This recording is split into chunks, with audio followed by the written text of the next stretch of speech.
Good afternoon. We are bringing you a special Decision 2020 update. I'm Cheryl Preheim. We want to take you to the Georgia State Capitol, where the Secretary of State's office is going to share the status of vote counting across the state.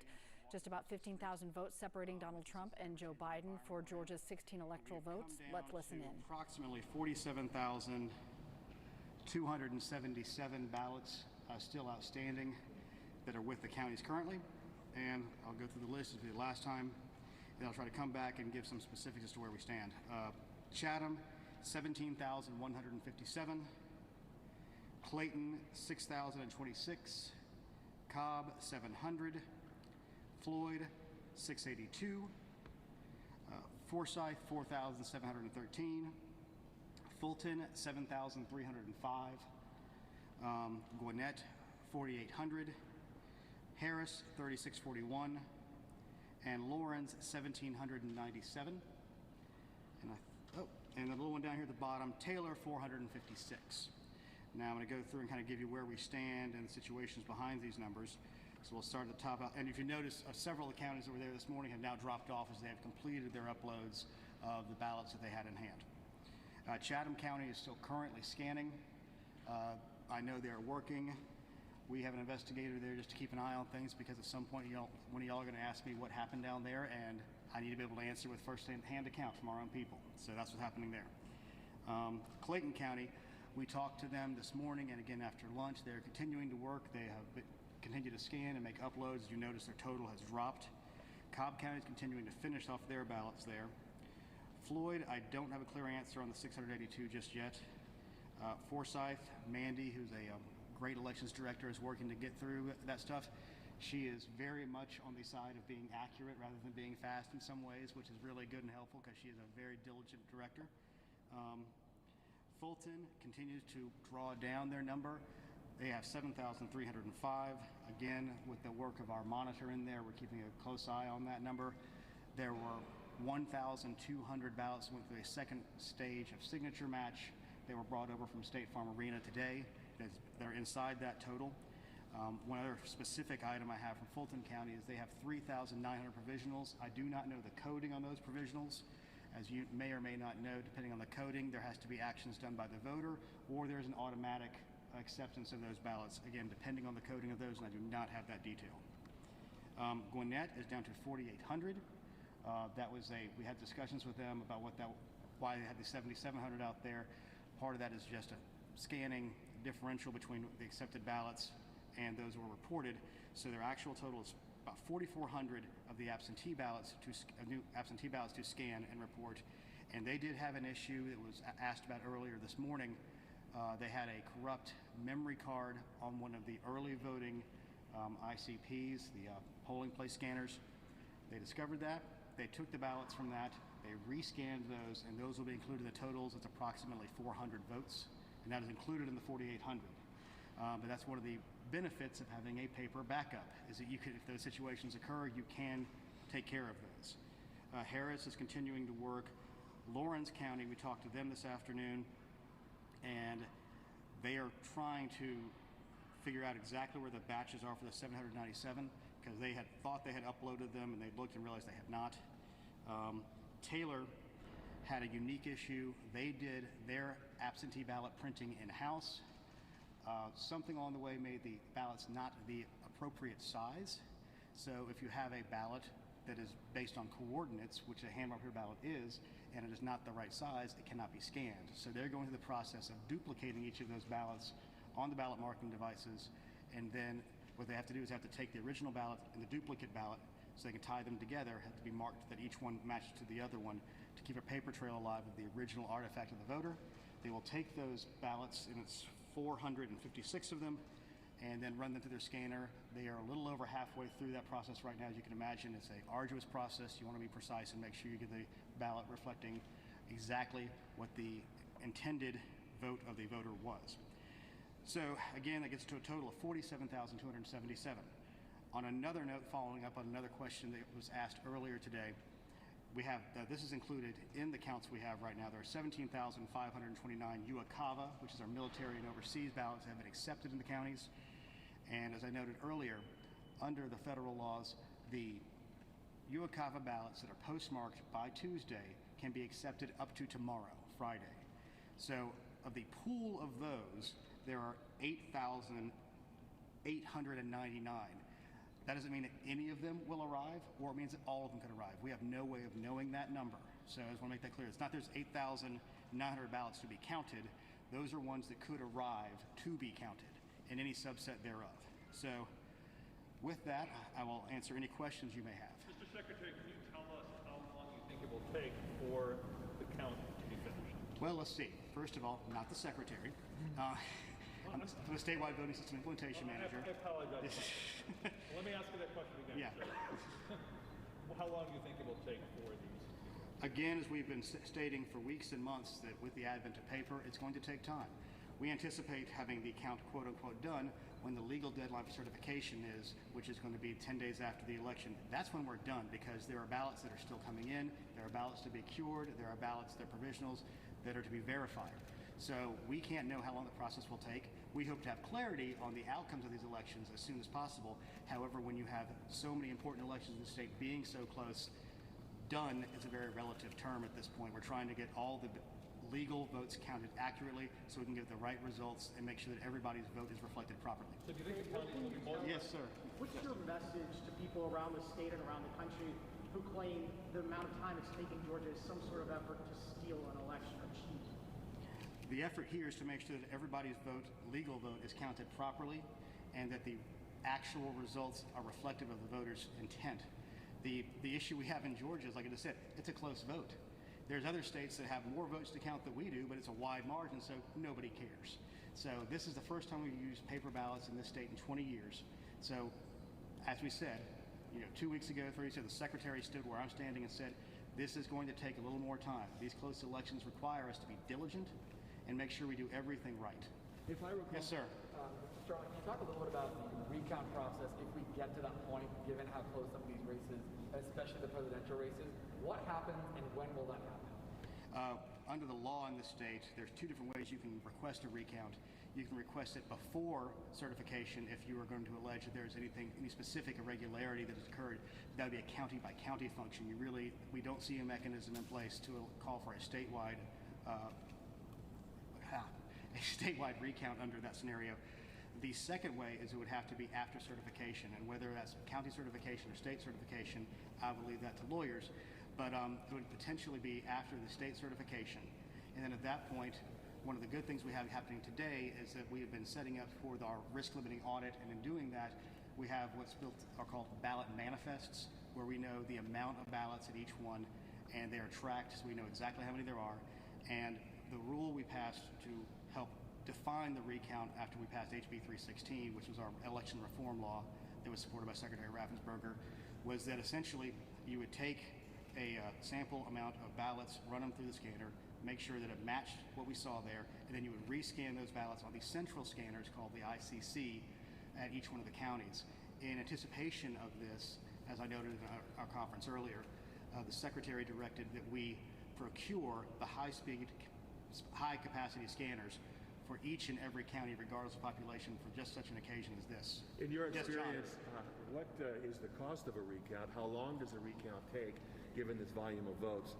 And in the history of Georgia, have recounts ever made a difference in the results? We anticipate most recounts do not make differences, but in the past, we weren't involving paper on that, especially this volume of hand-marked paper. The cost, unknowable, unknown at this point. I couldn't give you an answer on that one. The good thing is we have already procured the necessary equipment statewide for such an occasion. How long it's going to take? It will be faster than we saw in Chatham County, where a judge decided to order a hand count of the ballots we had off the BMDs, and it took 5 days to do 5,000 ballots. In this case, using technology, we anticipate it could take up to a week. Again, that's just our first blush look at it. In fact, we were talking with some logistics companies earlier about making sure we put processes in place with the counties, but it would have to be after the certification in order to make that happen. A Yeah, quick follow-up on the timeline. So you have to, by law, certify by November 13th, is that correct? No, the counties certify by November 13th. The state has to certify by November 20th. And in that process, do you anticipate sooner than later? I know you can't guess on a time frame, but what is your best guess by this weekend, by Monday, when you might have a count? Here's the issue. We are reliant upon the counties to do their jobs and do their jobs properly. We had a conference call with all 109 counties this afternoon, led by our elections director, Chris Harvey, basically laying out this timeline to them, saying the sooner you get the stuff to us, the sooner that we can get your certifications done, the sooner we can get the audit done, and the sooner we can get our certification done, so we can get that out of the way. Because we need to understand a few things about those 159 elections directors I was talking about before. We have a potential in the state of having a statewide runoff for a state-level election in the PSC. That means that there will be one on December 10th. That means they have to be prepared for that. Under our state law, they have a rollover list where they're going to have to get the absentee ballots out for all, it's nearly 700,000 people now. The state's not doing that in this particular case if there's a state runoff. There are 3 counties that have the Congressional District 5 runoff election to fill out the remainder of John Lewis's seat. And early voting for that begins, believe it or not, on Monday. So they'll be running those elections. At the same time, they're going to be preparing for this audit. We have to get ready for certification, and then a recount. And then in the middle of that, we now look like we're going to have a runoff potentially for the Purdue seat along with the Loeffler seat. And the state will be doing the rollover list for those, which again is 700,000 ballots we have to prepare for. We have worked on making sure inventories are in place for those runoff elections. For the absentee process, we encourage the counties to go through their inventories. The state ordered stuff about a month ago on the just in case this scenario presented itself. So obviously, John, lots of things happening at one time. These elections directors are going to have a very good sleep sometime after probably January 15th. Yes, ma'am. Hold on a second. No, sir. Yes, ma'am. Do you have any numbers on cured ballots coming in Winnie County, Fulton County? At this point, we don't have any of the numbers coming in on the cured ballots, and that, as you know, they have until tomorrow to cure those ballots. Stephen. With the absentee ballots are still in the process, can you explain what the process is for processing them that takes so long? I guess why does it take so long to process an absentee ballot absentee? Well, one of the issues you have is first, absentee ballots were allowed to be submitted legally by 7 p.m. on Tuesday. So like I said before, everybody's running the election on Tuesday, so you get into Wednesday. Then you have to do signature verification to assure that that ballot belongs to the person who previously requested it. So that's one of the important things, is we want to make sure the actual human being who voted that ballot is the one who requested that ballot. That's a very important distinction of absentee ballots in Georgia. Then they have to go through the process of putting them into batches. Then they get scanned. And when they get scanned, if there is a overvote or an ambiguous mark on an election, it then has to be adjudicated, and that requires volunteers from the Republican and Democrat parties to sit together to decide what that voter meant. And when you have a larger number of ballots, it takes a longer amount of time. Yes, sir. Sir, this morning you said there were 17,000 ballots still outstanding in Chatham County. You just said there are still 17,000 ballots outstanding. Do you have any more information? Well, let me explain what the difference of outstanding means. I mean outstanding from our vote totals. They have 15,000 scanned, and they have 2,000 more to scan. I know they're working on it right now. As I noted before, and if you go to the Savannah Morning News, they've got a good explanation of their split registrar versus elections, which slows that process down compared to other states. So they batch them a little bit differently, and that just takes some more time. That's one of the reasons we're an investigator, to make sure there's no, that's the reason I'm aware of right now. We want to make sure there's nothing else that's causing any issues down there. Yes, sir. You had mentioned that every legal vote will be counted. Have you identified any votes or ballots that are coming in that you would consider not to be legal or illegal? First of all, the Secretary of State's office does not make those distinctions. Those are county-level decisions made by county elections directors and their designees. Any ballot that came in late after 7 p.m., it's not that it's an illegal vote, it's just it's no longer allowed to be counted because it came in too late under the law. It's things like that. So we will have an inventory of those after the election, but right now we're focusing on counting those legal votes that we know were there. When you do the Hold on, Emma. Oh, you know what? You've been patient. Yeah. Thank you. When you do the rest limiting office, Yes. you rescan the ballot. Are you scanning the QR code for the human readable text? Well, on the risk limiting audit, there is no scanning. It is only based on what a person can read. So that's what the whole point of this is to make sure that the outcome is reflective of what the individual voter who read their ballot, who scanned it to go in, is what is done. Yes, sir. Mr. Sterling, can you also comment about the military and the overseas? You said there's about 17,000 that have been accepted. Yes. About 8,900 that could still arrive. Yes. Could this mean that in addition to the 47,000 that are still left, this could take us into Saturday, possibly Sunday? Can you walk us through that? There is a possibility. Now, the likelihood is not all 8,000 of those are going to show up. But I understand that with the close nature of, especially the presidential race, those could become vital and important. But there is a cutoff time. That's why we have laws. That's why we have certification times. And the reason that we have those is so we can get to an ending. as I stated before, we have to certify this election by November 20th because under the law, we have to get the federal runoff ballots for the Senate runoffs out by Saturday to Uwakava on Saturday the 21st. So we can't have anything get in the way of our timelines on this. So it's going to be difficult for us to make it as it is, and our poll workers, our elections directors, our election staff, the Center for Elections, they're going to be putting a lot of long hours to bring democracy to the people of Georgia. Mr. Sterling, do you Yes, have a rough timeline on provisional numbers, when we might have a sense of how many there are? The only one we have right now is because we have that monitor in Fulton, there's 3,900. I don't have an answer with it. We're working with the counties to get a handle on how many they have. Obviously, they have to be cured or actually verified by tomorrow, and I don't know the codes on any of these. So right now, I've really put a lot of work into the elections directors right now to answer questions. So that's one I'm going to leave for a little bit later. I'd like to know the answer, but they're really focusing on getting those last ballots done. Yes, ma'am. Can you just briefly sum up and recap the difference between this morning's conference and today's conference and the changes that are taking place? Frankly, I don't remember the number I gave this morning. I think it was like 62,000. I thought there were a little over 47,000 now, but there's been changes even inside that number, like I noted before, the Gwinnett numbers from that one scanner for absentee in person, which is what early vote is. And actually, while I have everybody here, just to clear a few things up, people get confused. Early voting, and they go online and they look for, I've listed as having requested an absentee. I didn't. Early voting in person is what they call absentee in person. So that is what they have done. They voted absentee in person. So I know there's some confusion out there, so I want to clear that up.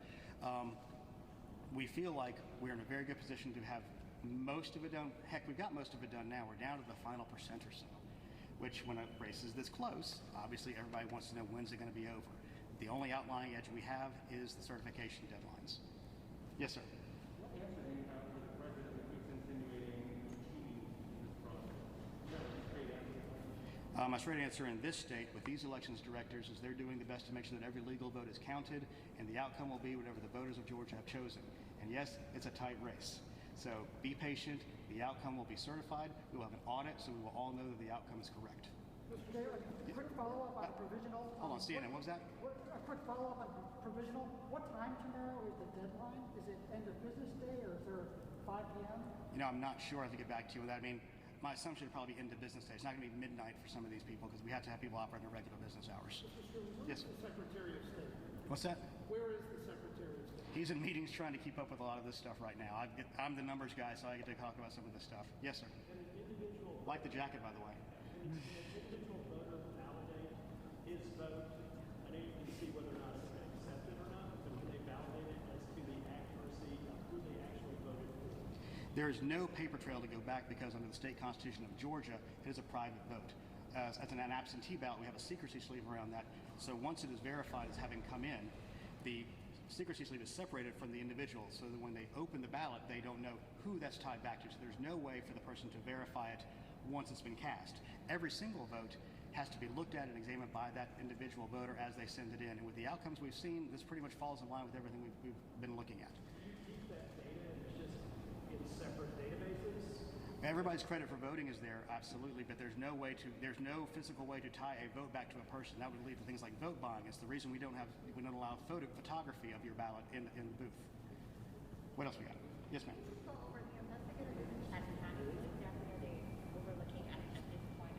At this point, they're going to be looking at the process and making sure, because we anticipate with any area that goes quote unquote late, even though this is part of the process, there will be questions raised. We want to be able to have a firsthand account of how things were processed and what was done on the ground. Sir, if I can just Yes, sir. clarify two things with you. The 43,277 number, that doesn't include provisional ballots. That does not include provisional ballots because those may or may not be counted. And the other thing is the 8,899 overseas ballots. Is that just military, or could that be? It's uniform military overseas. It could be an expat. Yes, it could be under that same thing. Yes, John. Having said everything that you said about the numbers and the process and the integrity of the system, to what degree are you aware of great concern in the public all across this country and certainly in Georgia about the integrity of the process? Concern that maybe somehow votes are being found that are trying to rig the system and put the system at their mercy and come out with an outcome that the voters did not want. Well, I think if anyone's going to try to rig a system, they might have seen something a little bit less close than this. That's one. Two, We have, in this process, 159 dedicated elections directors and their staff who are working to get this right. They're working diligently every single day. We know how many requests came in for absentee ballots. We know how many ballots were received. So that is an outward bound, so nobody could suddenly show up with 100,000 extra ballots somewhere. In this state, in particular, we take security very seriously. The entire name of our campaign for launching this new system was Secure Your Vote, and it's really important. And I understand that in other states there are questions. I can only speak for this state, and I can speak for the people of Secretary Raffensperger's staff, the elections directors around the state. They're going to get it right. We're going to have an audit to prove they got it right. We went for risk limiting audit, which is a little more difficult to do than traditional audit. We're going to have a recount for president more than likely, and people will see those outcomes stay essentially the same. The recount we had in Savannah really proved that the scanned ballots were the same as when a human being read and counted those ballots. So I feel like in this state, we have taken the steps at every level to secure that vote and make sure the integrity of the ballot is protected. All right. Yes, ma'am. Sorry.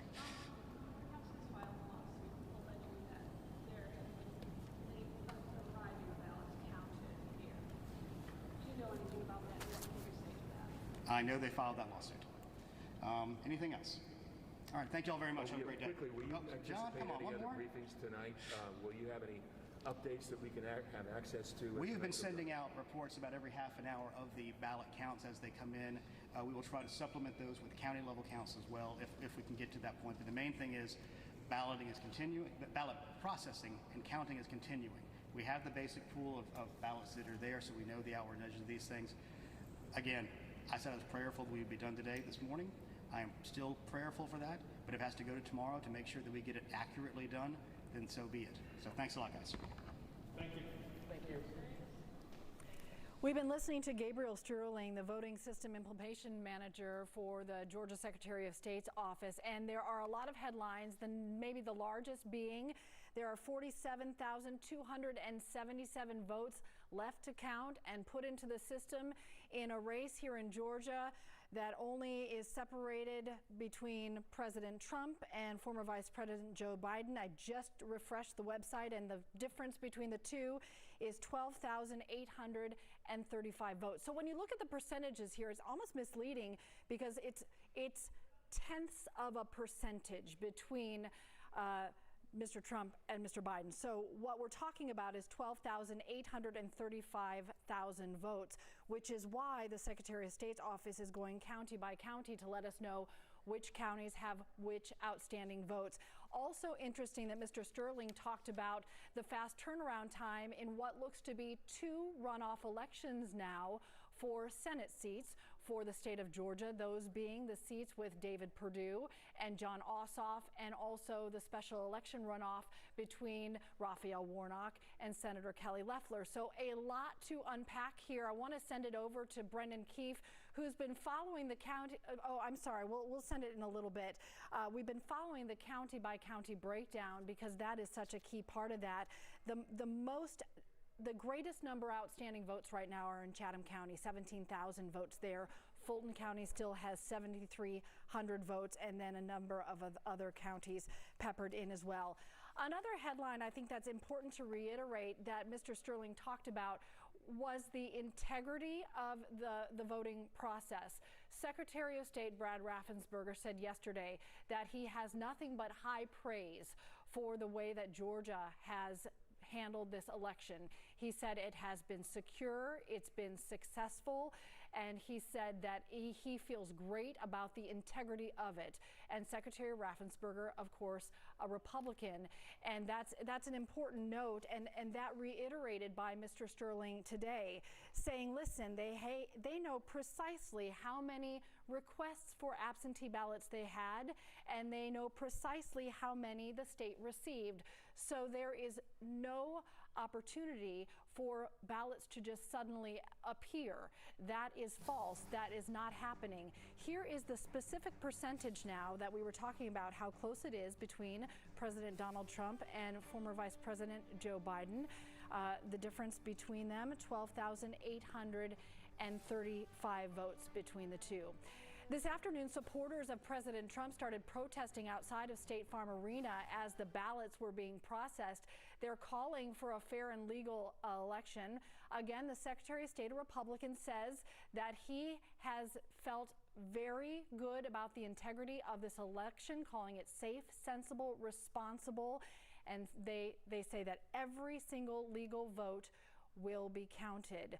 I think it's important to continue to stress at this point, as emotions and stress and tensions rise, that everything that's been playing out is what the Secretary of State's office had expected. They said for months they've been talking about the fact that they anticipated it could take more time because of a record turnout and a record number of absentee ballots because we had an election during a global pandemic. So we will continue following all this for you here on 11 Alive.